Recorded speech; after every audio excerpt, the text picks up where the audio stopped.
Self-reliance is basically counting on yourself, taking responsibility for whatever happens to you, knowing that you have consciously made the decisions that are now affecting you, knowing that what is happening now, today, is the direct result of your activity, what you did yesterday.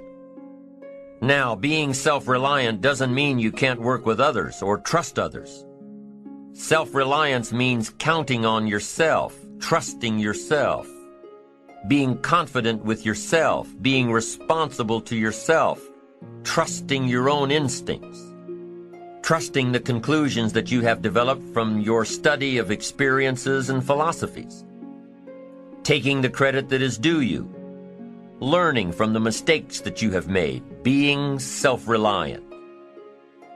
Gestalt psychologists give an example of being self-reliant. They say that you're responsible for getting caught in the rain. They say that by deciding not to carry an umbrella every day, you have made the decision to endure an occasional drenching. Translation: by not being prepared, you make the choice of getting caught in some of life's unpleasant circumstances. Be they rain, failures, economic losses, relationship losses, professional losses, personal losses. By not being prepared, thinking ahead, it's your choice. Now here's the other side of it. By being prepared, you increase your chances of success. You increase the likelihood.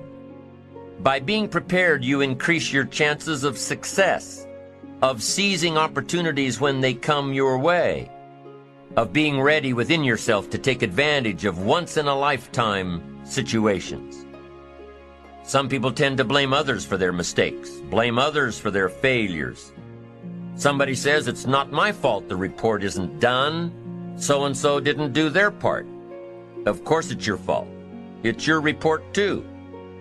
It's your responsibility to see that everyone you delegated work to does their part. Now, you can't control what others around you do, but it's in your own best self-interest that you stay on top of things, especially if it's going to affect your future. You think your boss cares that John didn't do his part? You think he sees John as the bad guy? Of course not. All he sees is that the report isn't done, bottom line. Be responsible for the things that affect you. You can make sure you're more responsible by checking in with those people who are working with you, the people who make up your team. You can be more responsible by saying, hey, John, how are you doing with your part? Do you need some help? Can we put somebody else in here to help you finish? Now, if John consistently doesn't handle his part, you've got to replace John.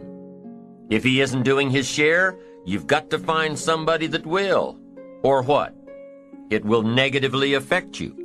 You can't wake up in the morning that the project is due hoping and wishing that John has done his part.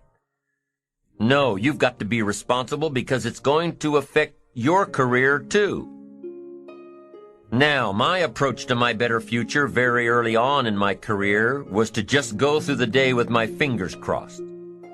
And I used to say something like, I sure hope things will change for the better. Then here's what I found out. they're not going to change. Somebody says, well then, how will my life ever change? Answer, when you change. When you change, when you get better, it'll get better. If you change, it'll all change. Don't put it on someone else. Hope that someone else will change it for you. Take responsibility for yourself. Take personal responsibility. You can't change the circumstances or the seasons or the wind, but you can change your reading habits. You can change whether or not you go for the skills, burn the midnight oil, turn yourself around, multiply your value by 2, 3, 5, 10. That you've got charge of. That you have control of. You don't have control of the constellations, but you've got control over whether or not you go to night school, take adult classes, learn some new skills. You have control over that. And if you don't, that's your fault. You've got to take personal responsibility. You've got to be self-reliant. Nobody else can change your life, alter your ambitions, pave a golden road for you. But you can. It's up to you. Be responsible for yourself. Learn to reap the harvest without complaint. This is a sign of growing maturity. And here's where it comes from, taking full responsibility. Take full responsibility for everything you do. Be responsible to yourself. It's your crop. Whatever your paycheck is, take full responsibility. You say, well, it's my employer. No, it's not your employer. You can become twice as valuable, 3 times as valuable. Burn the midnight oil, learn some more skills, bring more value to the marketplace. I'm telling you, whatever your harvest is, take it without complaint.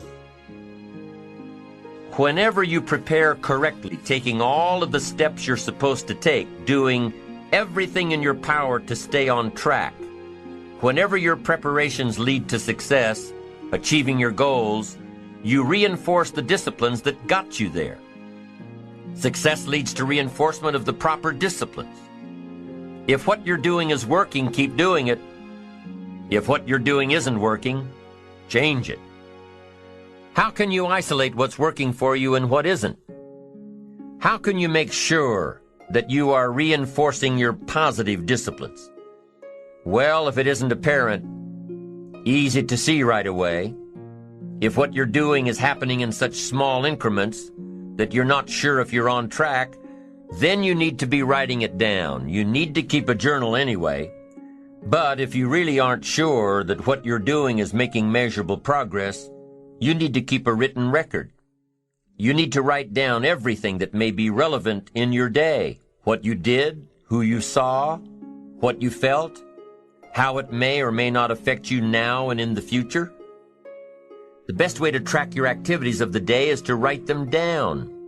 The best way to track your activities of the week is to write them down. The best way to analyze your progress through the year is to have written it down. Why? So you can look back on it. Because by keeping a written record of your life, you will be more accountable.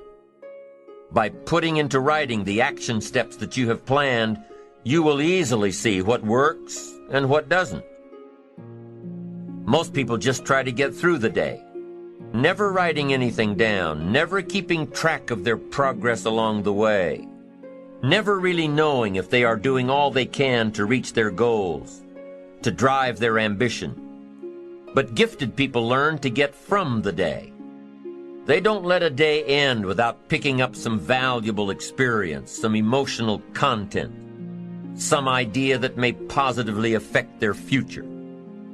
To get the most from a day, to learn the most from a day, you need to be able to reflect on the day. And how can you reflect on a day unless you record it in history? How can you possibly reflect on a week unless you can look back and analyze it? How can you learn from past mistakes and bask in the past successes unless you write it all down? There's something magical in writing out a problem. It's almost as though when you start writing it out, you start figuring out ways to make it work. Perhaps the magic is that when you write it down, you can now be objective. You can start to see objectively where you fit into the picture. You can start to see if you are being responsible, if you are being self-reliant. You are pondering it. You are trying to figure it all out. The fact that it is now on paper actually creates a space between you and the problem. And in this space that you have created, now solutions have room to grow. You see, writing about events that occur helps you to understand exactly what is happening. When we describe life to ourselves only in our minds, our imaginations tend to feed back false information about how things are, distorted information. Sometimes our creativity can create scenarios that really don't exist at all if we keep the information just in our mind. But by writing it all down, we now can become more factual, more accurate, more realistic, more logical. And then as we reread what we have written, we create a new picture in our mind. And once we see things as they are rather than how we think they are, we can see our way to make them better. It's all part of being responsible. It's all part of seeing things objectively in order to fully understand the steps that we must take to make things better. Let's take a few minutes to talk about the importance of knowing yourself enough to be your best cheerleader. You know, when you thought you were doing what you were supposed to do and were misinformed, the times you thought you had it all laid out and it just didn't work, the times when you burned the midnight oil day after day and it didn't seem to help, it didn't seem to change the end result. These are the times that you have to rely on your own self-encouragement. And there are two ways to use self-encouragement. Number one, take responsibility for the missed opportunity or the misrepresentation. Learn from the fact that even though your client wanted it one way and you presented it the right way, it didn't work. Be prepared for the letdowns that happen every so often. Know that this lost opportunity just sets you up better for the next one. Realize that you can make the necessary alterations next time. Make the changes that will make the difference. Study your mistakes and learn from them. Don't dwell on the mistakes. Acknowledge them. Learn from them. Encourage yourself that you're smarter than your bank account leads you to believe. The second way to use self-encouragement, remind yourself that you're bound to get better. Don't get down on yourself. Don't beat yourself up. It's the next opportunity that matters, not the last one, the next one. Now, the last one matters only in that you must learn from your mistakes. But the next one gives you the opportunity to show that you have learned from your mistakes. You can do it better next time. You just have to practice, practice, practice. Keep trying. Keep trying until what? Until you've got it down. If you figured out what went wrong last time, then you know how to make it right next time. If you figured out what it was in your presentation that didn't work, don't say that next time. If you figured out that the reason you didn't close the deal this time was because you didn't have all the facts and figures in place, have all the facts and figures in place next time. Don't beat yourself for messing up. Pat yourself on the back for figuring it out. You need to encourage yourself. You need to pump yourself up. You need to be your own cheerleader. Why? Because you can't wait and hope that someone else will come along and cheer you up, make you feel better, tell you that you'll do better next time. You have to rely on yourself. You have to have faith in yourself and your ability to figure out what works and what doesn't, what's right and what's wrong. You have to have the inner belief that everything you're doing for a positive outcome in the future. You have to encourage yourself with future successes. Number one way to use self-encouragement, take responsibility for missed opportunities and study your mistakes. Number two, don't get down on yourself. Encourage yourself with your future. Encourage yourself with your goals, your dreams, your ambition. Knowing that you've got a plan, knowing that you're taking the right steps, knowing that you're going to do it until.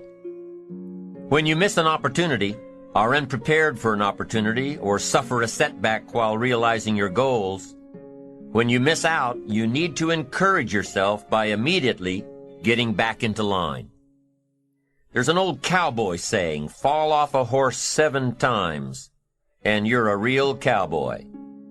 If you fall off a horse, get right back on. If you fall off track, get right back on. If you fall away from your disciplines, get right back to them. If you fall out of habit, get back into the habit. If you fall off, get back on. If you fall off the horse of habits or disciplines or progress.